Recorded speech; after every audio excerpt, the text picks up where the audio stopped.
So guys, welcome back to another video. Now it's been some time since I last uploaded a video, and that's simply because we've onboarded more models at my agency, and that's taken up quite a bit of my time, making sure that whole process goes smoothly. We can handle the additional workload from the models coming on board, and so on and so forth. And actually we had some issues with our Tinder solution, some trouble there, so I've just been figuring that out, and we've got to the point now where that's back up and running, and hopefully shouldn't have any more issues. But for the topic of this video, we're going to talk about what is the best platform to start with when either running an OnlyFans account or managing a creator's OnlyFans account as an agency.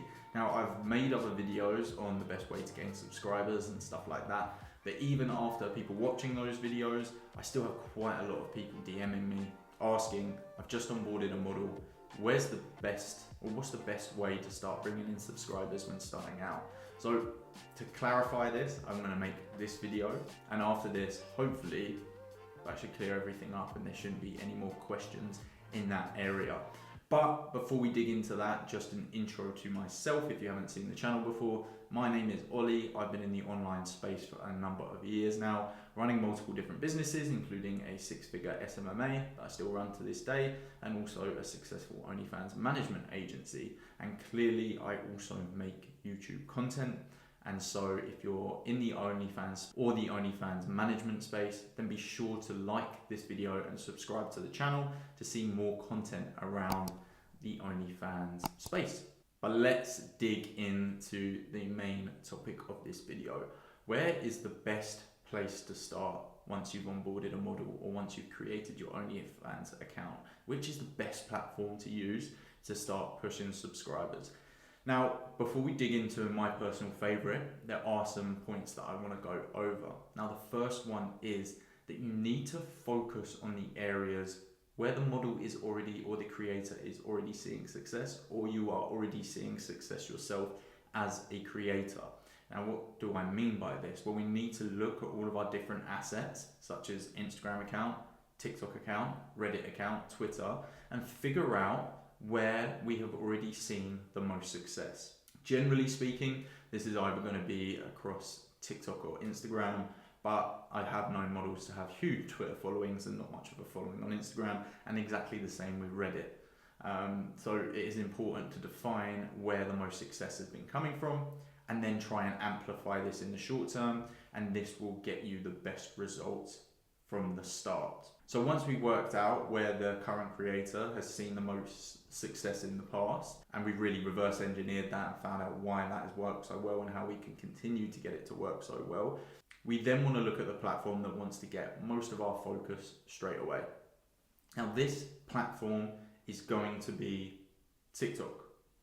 Now, the reason for it being TikTok is, well, there's a few different reasons. Number one, it is the absolute best place for free organic traffic at a large scale. It's easy to reach scale on TikTok as opposed to Instagram and Twitter. It really blows them out of the water in terms of free attainable scale in a short space of time. And that's the most important reason.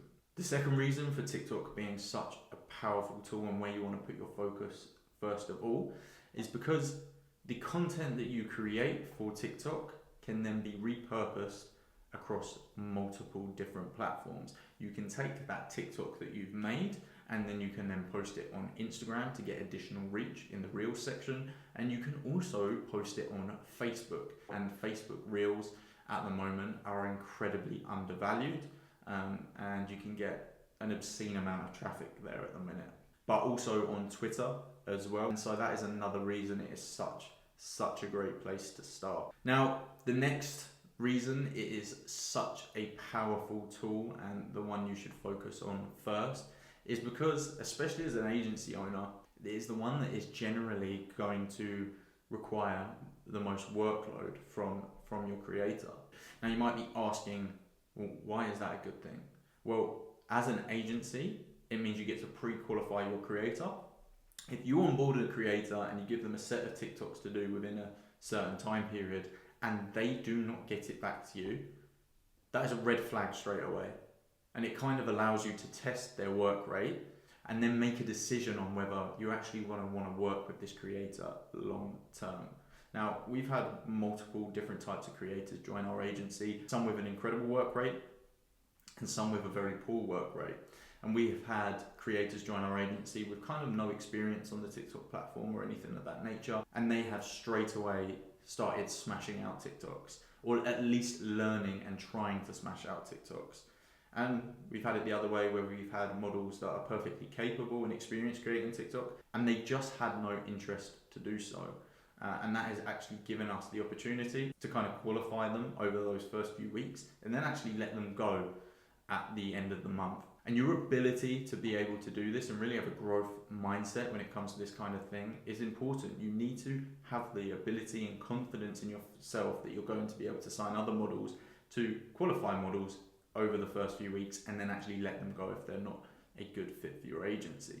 That was a little bit of a side tangent, but it is still a very, very important thing to think about. So hopefully those points really make it stand out to you how important TikTok is, especially when looking at speed of growth for a creator's OnlyFans account. And actually, to add one last point, the growth of the models or the creator's TikTok account will have a knock-on effect on their social medias. So if you grow a TikTok account to a high level, all of that traffic is going to filter through and be pushed through the Instagram, which will then in turn grow that Instagram account, which is kind of a much better place to actually nurture that audience. And so that is another positive knock-on effect.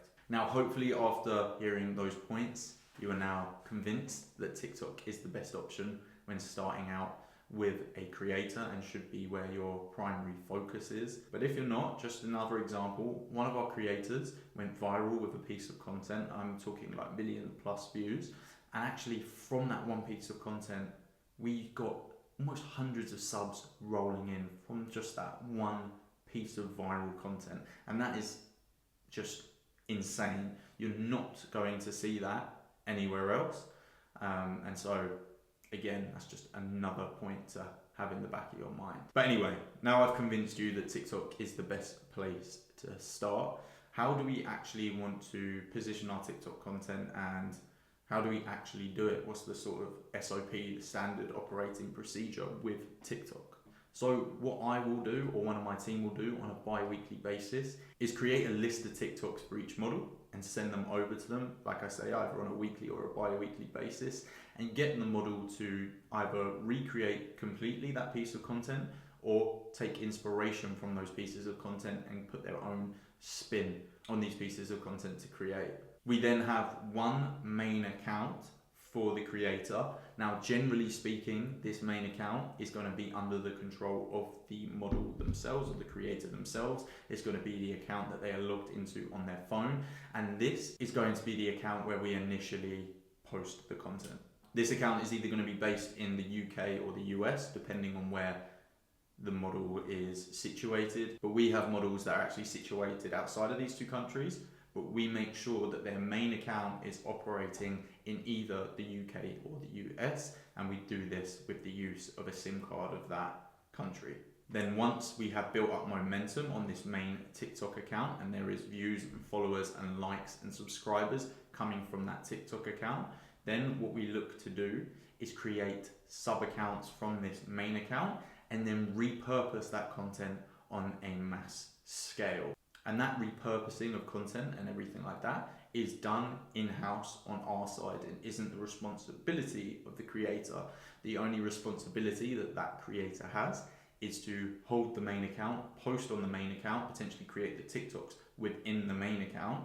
And then from there, our job is to take that and repurpose that across multiple different accounts. And that is how you then scale TikTok.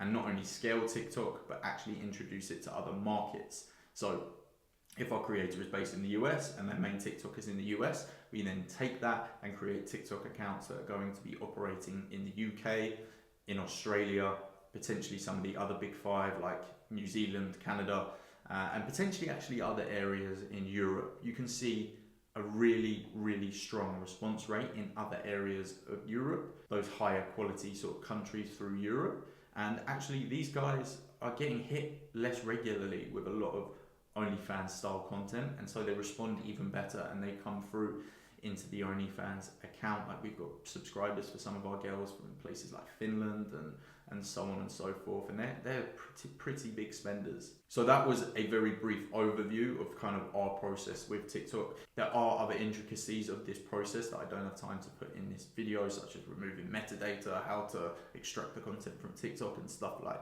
that. But that is the general process. And to be honest, you should be able to kind of work those other areas out by yourself. If for any reason you can't, feel free to send me a message or leave a comment below this video, and I'll be more than happy to answer it. But I'm hoping you can kind of connect the dots there. So that is pretty much it for this video. If you found it useful, then please like this video and subscribe to the channel, and check out the other videos on my channel around OnlyFans growth. There's videos on gaining subscribers, there's videos on how to message the actual fans on OnlyFans, or if you're a agency looking to sign models, there's also videos there. So be sure to check that out and subscribe to the channel. And if you have any questions relating to this video, or potentially relating to other topics, or maybe you want to see certain types of content, then please either drop a comment under this video or send me a message directly, and I'll be happy to get back to you. One thing I will say though is my DMs are absolutely flooded at the minute, so just give me some time, but I will definitely get back to you. I'm also considering potentially making a Telegram channel exactly for this reason, because that's becoming unmanageable in the DM section. So we will see, and I'll keep you updated on that. I'm also working on a few other things actually in terms of OnlyFans management advice and mentorship and things of that nature. So keep an eye out for that, and I'll see you in another video.